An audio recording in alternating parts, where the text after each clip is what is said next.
How can we summarize a text directly in Apple Pages? You will need to select part of the text you want to summarize with your mouse to highlight it, or you can select everything by pressing Command A or selecting Edit at the top, and then you will see Select All.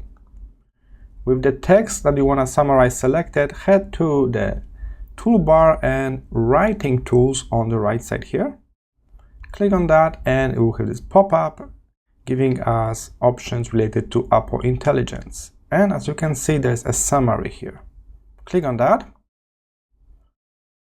And now you need to wait a moment for AI to summarize the text.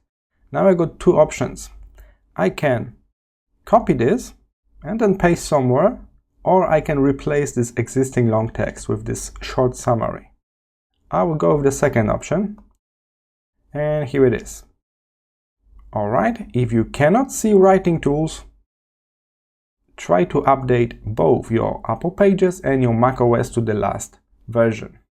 Also, be sure you got Apple Intelligence turned on in your Mac settings.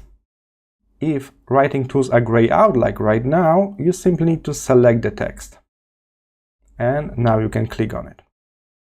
I hope this was helpful. See you in the next one.